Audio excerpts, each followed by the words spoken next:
Hello प्यारे बच्चों, मैं आशा करता हूँ आप सभी लोग खुश होंगे और मन से पढ़ाई कर रहे होंगे। अब यहाँ देखिएगा,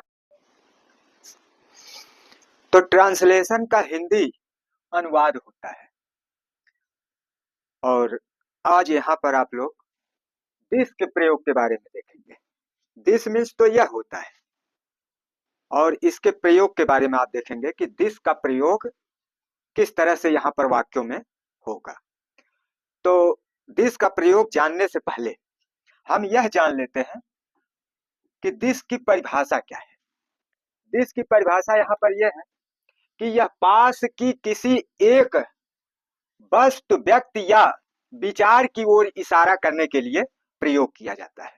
तो यहाँ पर आपने क्या देखा कि दिस का प्रयोग, दिस का अर्थ यह है, और इसका प्रयोग किस तरह से है कि निकट की किसी एक वस्तु की ओर यह दिस जो है इशारा करता है। अब इसके बाद हम दिस का प्रयोग जानने से पहले हम यह जानेंगे कि हिंदी का वाक्य का रूप क्या है और इंग्लिश के वाक्य का रूप क्या है। तो अब यहाँ पर आइएगा, पहले जो है आप लोग हिंदी के वाक्यों के रूप पर। हिंदी के वाक्यों में सबसे पहले सब्जेक्ट, उसके बाद जो है ऑब्जेक्ट, उसके बाद वर्ब होता है। सब्जेक्ट का हिंदी कर्ता होता है, और ऑब्जेक्ट का हिंदी कर्म होता है, और वर्ब का हिंदी जो है क्रिया होता है। इसका मतलब हिंदी में जब हम वाक्य को लिखते हैं तो सबसे पहले सब्जेक्ट, ऑब्जेक्ट और वर्ब होता है, मतलब कर्ता, कर्म और क्रिया होती है। लेकिन जब हम वाक्य को इंग्लिश में लिखते हैं, अंग्रेजी में, इंग्लिश अर्थात अंग्रेजी में जब वाक्य को हम लिखते हैं तो वहां पर सबसे पहले सब्जेक्ट, उसके बाद वर्ब, उसके बाद ऑब्जेक्ट होता है। अर्थात सबसे पहले कर्ता, क्रिया और कर्म होता है। तो यहाँ पर आप देखेंगे कि किस तरह से हिंदी वाक्य होता है और किस तरह से अंग्रेजी वाक्य होता है। तो चलिए हम एक वाक्य यहाँ पर लेते हैं, हिंदी वाक्य, और हिंदी वाक्य लेकर हम देखते हैं कि किस तरह से सबसे पहले सब्जेक्ट है और उसके बाद जो है ऑब्जेक्ट है और उसके बाद वर्ब है। अर्थात सबसे पहले कर्ता, कर्म और क्रिया है। तो अब यहाँ पर देखिए, जैसे हमने कहा राम बाजार जाता है, तो देखिए यहाँ पर क्या हो रहा है, राम, राम बाजार, बाजार जाता है, जाता है। तो यहाँ पर आप देखिए राम बाजार जाता है, तो राम यहाँ पर क्या है, सब्जेक्ट अर्थात करता है, और बाजार यहाँ पर क्या है, कर्म अर्थात ऑब्जेक्ट है, और जाता है यह क्या है, वर्ब अर्थात क्रिया है। अब इसी वाक्य को यदि हम इंग्लिश में ट्रांसलेट करते हैं तो अब इसमें देखिए किस तरह से होगा। यदि हम जब इसको इंग्लिश में ट्रांसलेट करेंगे तो यहाँ पर सबसे पहले सब्जेक्ट, तो सब्जेक्ट राम की अंग्रेजी यहाँ पर लिखेंगे, सब्जेक्ट के नीचे राम की अंग्रेजी, RAM, राम, राम लिख दिए सब्जेक्ट की जगह पर। और उसके बाद वर्ब जाता है, जाने की अंग्रेजी गो, और एक वचन जब होता है तो गो में ES जुड़ जाता है, गोज। तो Ram goes, Ram goes to market.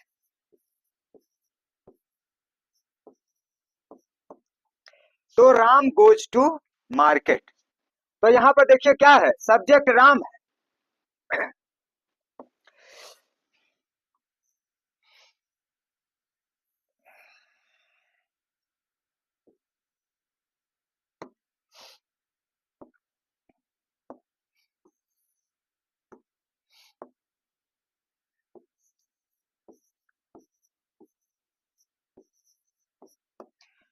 तो राम गोज टू मार्केट। तो यहां पर आपने क्या देखा कि सब्जेक्ट राम, वर्ब जो है अर्थात क्रिया गोज, और उसके बाद टू मार्केट, यह क्या हुआ, कर्म अर्थात ऑब्जेक्ट। तो यहां पर यही आपको ध्यान में रखना है, ट्रांसलेशन में, अनुवाद में क्या चीजें ध्यान रखना है, बस यही दो लाइन। हिंदी में जब होगा तो वहां सबसे पहले सब्जेक्ट होगा, उसके बाद ऑब्जेक्ट होगा, उसके बाद वर्ब होगा।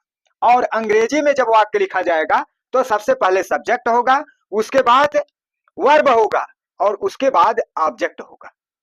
तो हमेशा यही करना है। अगर हिंदी से इंग्लिश में ला रहे हैं तो सब्जेक्ट सब्जेक्ट की जगह पर, और वर्ब को बीच में लाके रख दीजिए, और फिर ऑब्जेक्ट की अंग्रेजी लास्ट में ले जाकर रख दीजिए, क्योंकि यहाँ अंग्रेजी अर्थात इंग्लिश में जो है ऑब्जेक्ट लास्ट में होता है। अब इस चीज को आप ध्यान रखेंगे, क्योंकि यह पूरे ट्रांसलेशन की मूल जड़ है अर्थात मुख्य नियम है। तो मुख्य नियम को हमेशा मस्तिष्क में बैठाए रखना है। अब आप देखेंगे यहाँ पर दिस के प्रयोग के बारे में।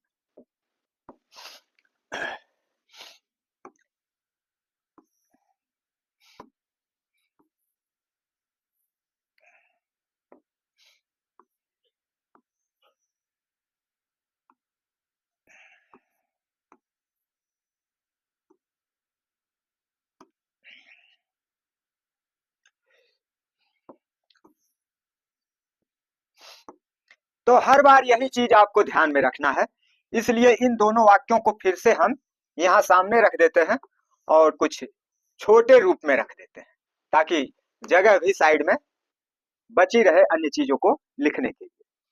तो यहाँ देखिए दिस का प्रयोग किस तरह से है। दिस का अर्थ यह है और दिस का प्रयोग है कि यह पास की किसी एक वस्तु, व्यक्ति या विचार की ओर जो है इशारा करता है, संकेत करता है मतलब। तो यहाँ पर अब वाक्य प्रयोग शुरू करते हैं। तो देखिए वाक्य प्रयोग के रूप में दिस का प्रयोग हम दो तरह से करते हैं। दिस वास्तव में क्या है, यह दो रूपों में हो सकता है। अगर दिस का प्रयोग हम कर्ता की जगह पर करते हैं अर्थात नाउन के स्थान पर करते हैं, तो दिस क्या माना जाएगा, प्रोनाउन माना जाएगा अर्थात सर्वनाम, क्योंकि सर्वनाम की परिभाषा क्या है, संज्ञा के स्थान पर प्रयुक्त होने वाले शब्दों को सर्वनाम कहते हैं। तो यदि यह संज्ञा अर्थात सब्जेक्ट की जगह पर अगर यह प्रयुक्त होता है अर्थात संज्ञा की जगह पर यह प्रयुक्त होता है, तो यह सर्वनाम अर्थात प्रोनाउन के रूप में प्रदर्शित होगा। तो यहाँ पर क्या कहलाएगा, प्रोनाउन कहलाएगा। तो यह संकेतवाचक सर्वनाम के रूप में प्रस्तुत होगा। तो अब हम चलते हैं यहाँ पर, देखते हैं संकेतवाचक सर्वनाम के रूप में यह प्रोनाउन किस तरह से, यह दिस जो है किस तरह से संकेतवाचक सर्वनाम के रूप में प्रयुक्त होता है। तो यहाँ देखिए हमने बताया कि संज्ञा के स्थान पर अगर यह प्रयोग होता है दिस, तो यह संकेतवाचक, संकेत करता है ना, यह इशारा, इशारा मतलब क्या होता है, संकेत होता है, क्योंकि दिस संकेत करता है अर्थात इशारा करता है। तो संकेतवाचक सर्वनाम होगा जब यह नाउन के स्थान पर रखा होगा अर्थात सब्जेक्ट की जगह पर सिर्फ दिस होगा, उसके अलावा और कोई शब्द सब्जेक्ट की जगह पर नहीं होगा, तभी जो है यह दिस जो है वाक्य में डिमॉन्स्ट्रेटिव प्रोनाउन अर्थात संकेतवाचक सर्वनाम कहलाएगा। तो अब यहाँ पर देखते हैं संकेतवाचक सर्वनाम के रूप में किस तरह से है। तो चलिए हम पहला वाक्य लेते हैं, वाक्य नंबर 1 एग्जाम्पल के रूप में, this is my brother, this is my brother, this is my brother. तो यहां पर कहा जा रहा है दिस इज माई ब्रदर।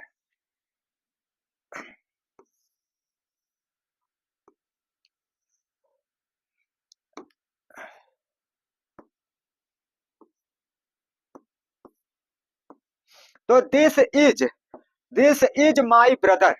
तो यहां पर आपने देखा दिस, यह क्या है, सब्जेक्ट है, इज जो है वर्ब है, माई ब्रदर यह पूरा का पूरा यह जो है ऑब्जेक्ट है।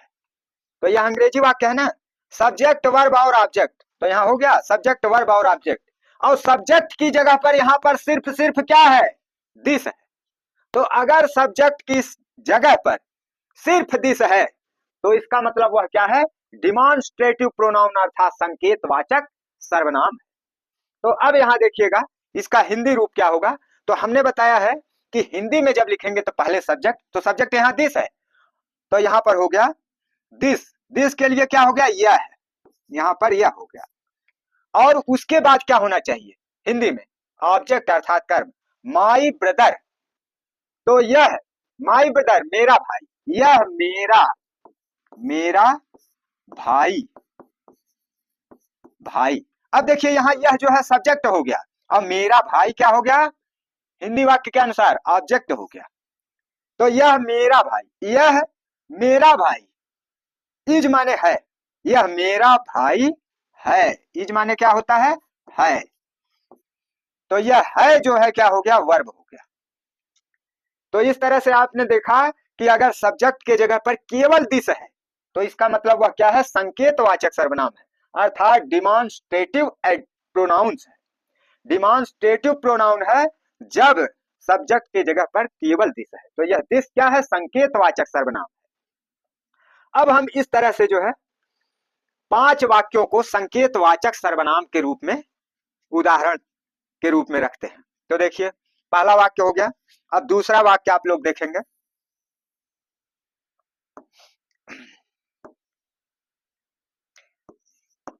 जैसे लिया जा रहा है, दिस इज माई मदर,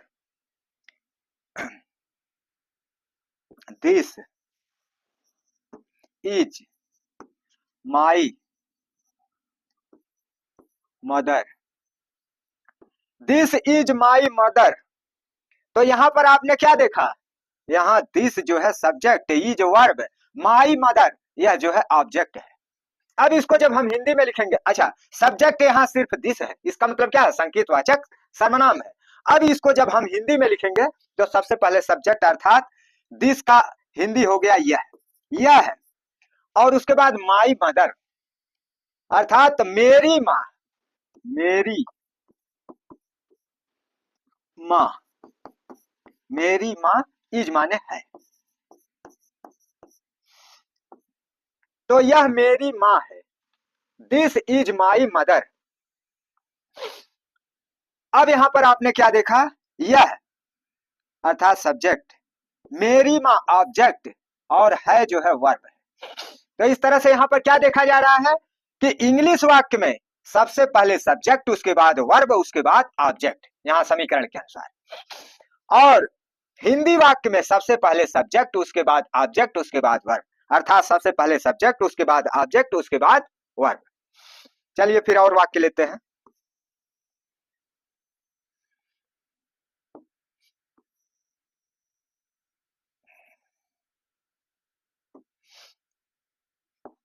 तीसरा वाक्य देखिएगा यहां पर,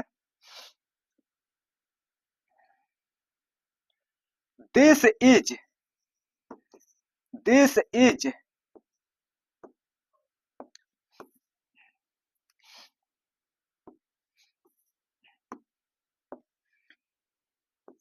दिस इज माई फ्रेंड,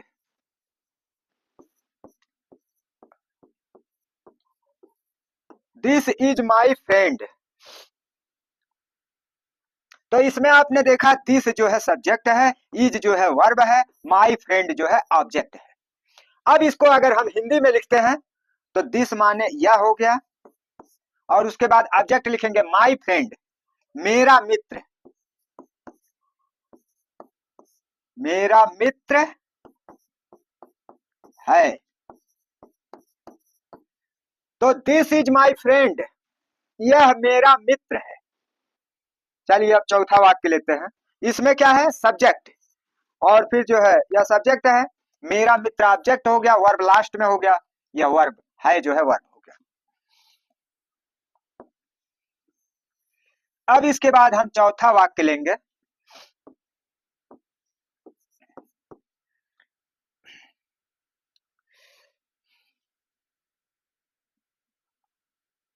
यह एक किताब है, यह एक किताब। तो यहां पर कहा जा रहा है यह एक किताब है, तो यह जो है सब्जेक्ट हो गया, एक किताब जो है ऑब्जेक्ट हो गया, और है क्या है, वर्ब है। और इसको यदि हम इंग्लिश में लिखते हैं तो कैसे होगा, यहाँ दिस, दिस हो जाएगा, दिस, और है कि अंग्रेजी इज, आई एस इज। तो दिस इज एक किताब, यह एक किताब है। तो इसका मतलब this is a book, a book. तो यहाँ पर आपने क्या देखा, यह एक किताब है। अगर हिंदी से हमको इंग्लिश में लाना है तो यह एक किताब है, यह के लिए दिस, और है के लिए इज, और एक किताब लास्ट में लिखेंगे ए बुक। तो यहाँ सब्जेक्ट दिस हो गया, इज जो है वर्ब हो गया, ए बुक जो है ऑब्जेक्ट हो गया। तो यह हिंदी से आपने इंग्लिश में चेंज कर दिया उसी रूल के अनुसार।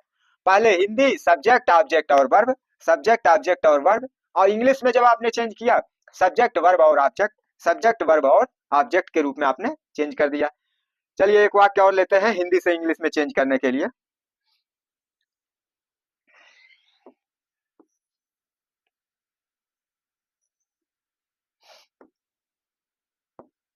तो अब जो है आप पांचवा वाक्य लीजिएगा।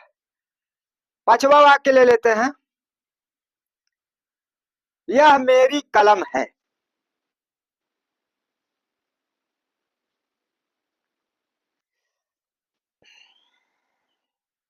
यह मेरी कलम है। यह, या यह मेरा कलम भी कह सकते हैं। यह मेरा कलम, कलम है। तो इसमें आप देख रहे हैं यह जो है सब्जेक्ट है, मेरा कलम जो है ऑब्जेक्ट है, और इज जो है वर्ब है। तो इस तरह से जब हम इसको इंग्लिश में चेंज करेंगे तो सबसे पहले यह के लिए दिस लिखा जाएगा, दिस, और उसके बाद verb is, I S, is हो गया। और मेरा कलम, मेरा कलम माई पेन,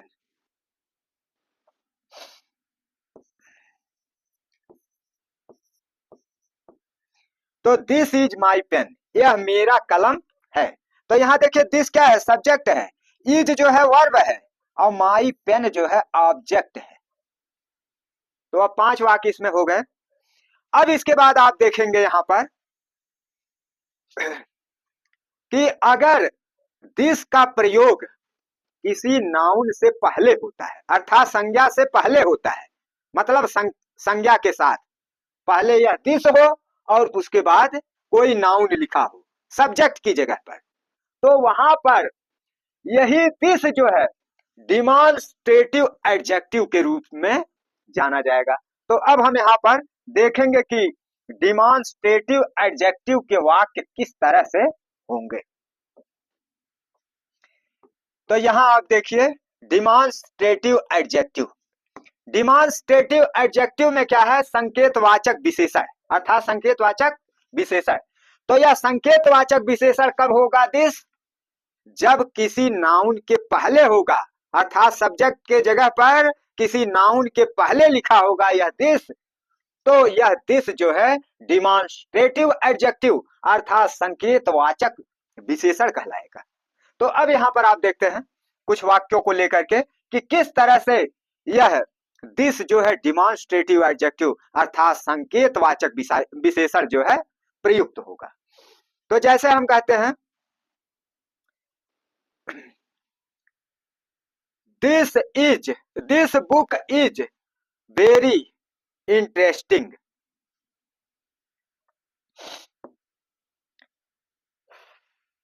छठवां वाक्य के रूप में, this book is very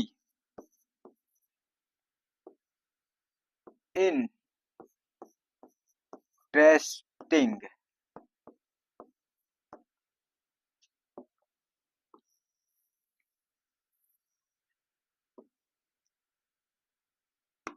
this book is very interesting.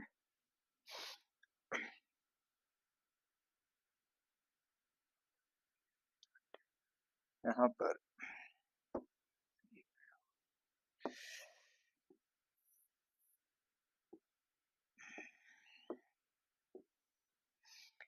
तो this book is very interesting.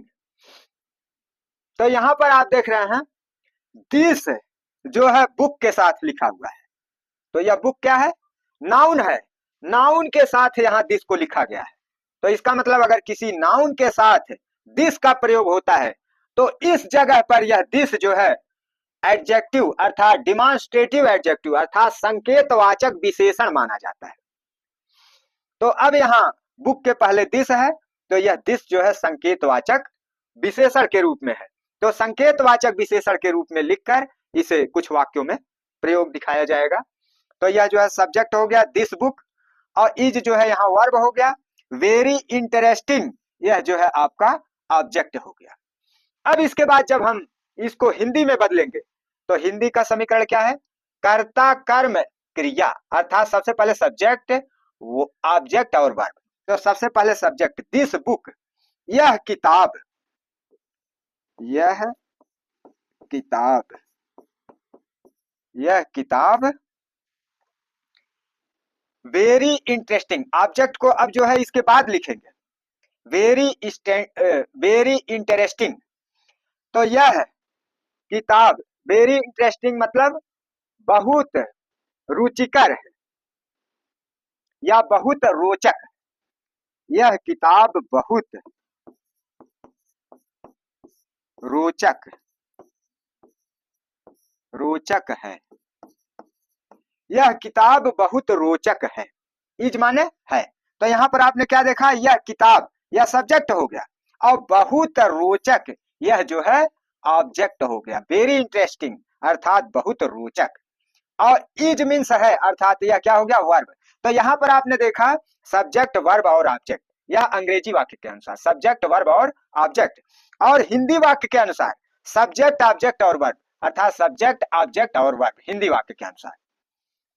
अब जो है इसके बाद अगला वाक्य लेते हैं इसमें,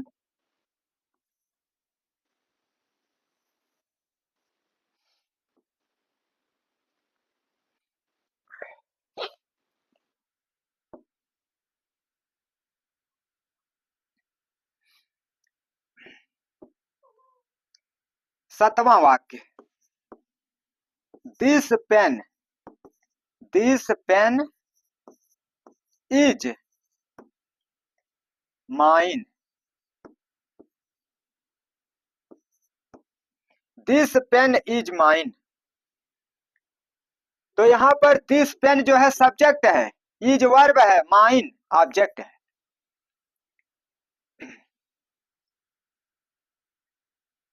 तो यहां पर क्या कहा जा रहा है, दिस पेन यह कलम, यह कलम, यह कलम, और उसके बाद माइन, माइन मीन्स मेरा, मेरा,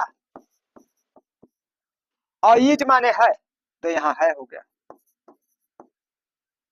यह कलम मेरा है। तो यह कलम जो है सब्जेक्ट हो गया और मेरा यह जो है ऑब्जेक्ट हो गया, और इज मीन्स है यह जो है वर्ब हो गया।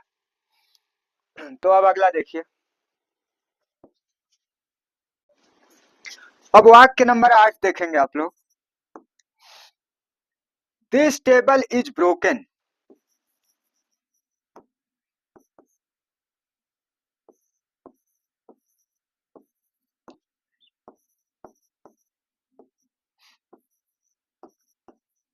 This table is broken. तो दिस यहाँ पर क्या है, दिस जो है सब्जेक्ट है, दिस यहाँ पर दिस टेबल यह सब्जेक्ट हो गया, और इज जो है वर्ब हो गया, ब्रोकन यह जो है ऑब्जेक्ट हो गया। यहाँ पर देखिए क्या कहा जा रहा था परिभाषा में, यह पास की किसी एक वस्तु व्यक्ति, तो वस्तु बुक, व्यक्ति जैसे राम श्याम पेन यह जो है वस्तु हो गया, और व्यक्ति जैसे यह मेरा भाई है, इस तरह का वाक्य भी बीच में आया है। और फिर विचार, विचार मतलब कोई स्थिति उत्पन्न होती जैसे ब्रोकन, ब्रोकन क्या है, एक तरह का विचार है। तो यहाँ पर विचार भी क्या होता है, संकेतवाचक के रूप में होता है। तो यहाँ जो है दिस टेबल इज ब्रोकन, तो यहाँ देखिए दिस टेबल सब्जेक्ट है, दिस टेबल यह मेज, यह मेज, यह मेज ब्रोकन मतलब टूटना होता है, तो इसका मतलब यह मेज टूटी, टूटी, और इज माने है, यह मेज टूटी है, दिस टेबल यह मेज, ब्रोकन मीन्स टूटना, टूटी, ब्रेक मीन्स टूटना, ब्रेक ब्रोक ब्रोकन, ब्रोकन मतलब टूट चुका है। तो यहाँ पर देखिए दिस टेबल यह मेज ब्रोकन मीन्स टूटना अर्थात टूटी, और इज माने है। तो यह मेज टूटी है, दिस टेबल इज ब्रोकन। अब इसके बाद इसमें आप देखते हैं सब्जेक्ट वर्ब और ऑब्जेक्ट है, और यहाँ पर यह सब्जेक्ट और टूटी जो है ऑब्जेक्ट, और यहाँ है जो है क्या है, वर्ब है। तो यह इंग्लिश वाक्य के अनुसार अर्थात अंग्रेजी वाक्य के अनुसार सब्जेक्ट वर्ब और ऑब्जेक्ट, सब्जेक्ट वर्ब और ऑब्जेक्ट, और यही वाक्य जो है हिंदी स्वरूप के अनुसार सब्जेक्ट ऑब्जेक्ट और वर्ब, सब्जेक्ट ऑब्जेक्ट और वर्ब के रूप में। अब इसके बाद हम कुछ और वाक्यों को देख लेते हैं। चलिए 10 वाक्यों तक पूरा कर देते हैं, ताकि आपको इस नियम को सीखने में किसी प्रकार की कमी न रह जाए।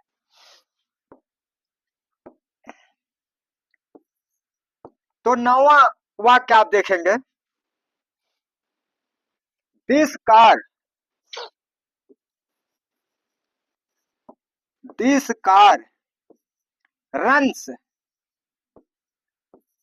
Runs fast. तो दिस कार रन्स फास्ट, तो यहाँ दिस कार यह सब्जेक्ट है और रन्स यह वर्ब है।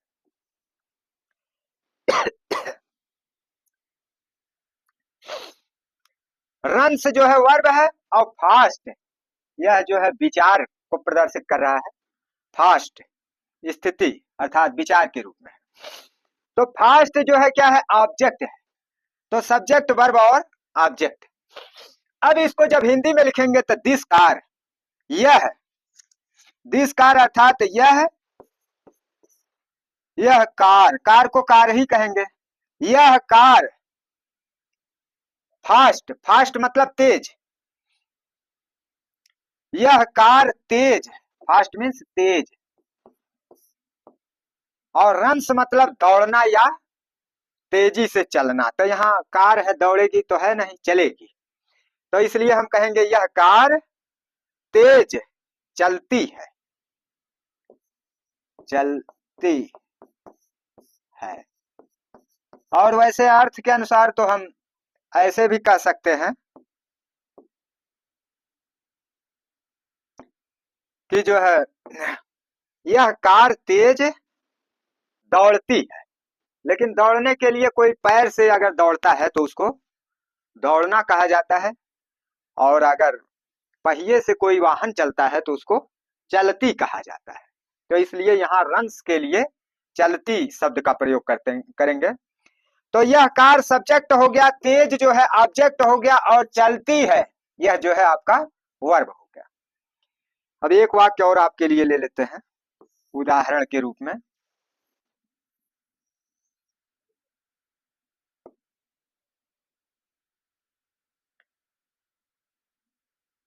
जैसे 10वां वाक्य, this boy is intelligent, this boy is intelligent.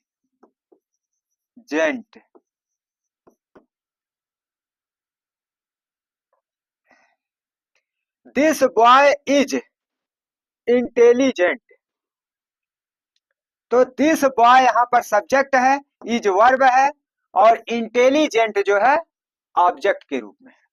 Intelligent means होता है बुद्धिमान। तो दिस बॉय इज इंटेलिजेंट। तो दिस बॉय यह लड़का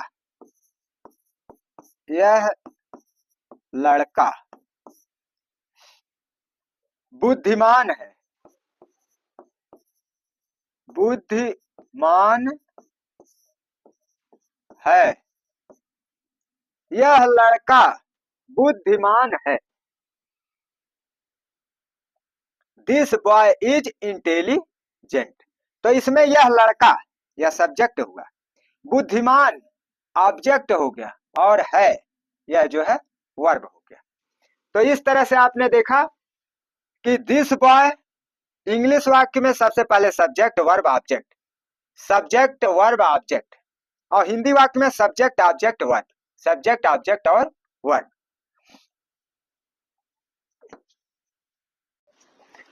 तो अब गृह कार्य देखेंगे। HW मतलब होमवर्क अर्थात गृह कार्य।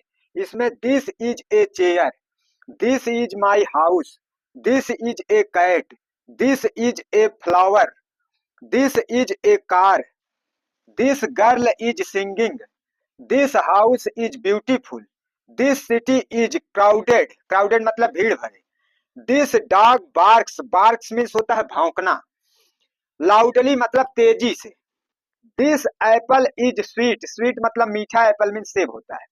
तो अब इन 10 वाक्यों का जो है आप परिवर्तन करके लाइएगा। ये इधर वाला किस तरह का है, डिमॉन्स्ट्रेटिव प्रोनाउंस अर्थात संकेतवाचक सर्वनाम, और इधर वाला जो है यह सब क्या है, डिमॉन्स्ट्रेटिव एडजेक्टिव अर्थात संकेतवाचक विशेषण। तो दोनों का नियम हमने बतला दिया है, उसी तरह से आप इस 10 वाक्यों को करिएगा। अगले अगले टॉपिक में फिर जो है इन वाक्यों के बारे में बताया जाएगा।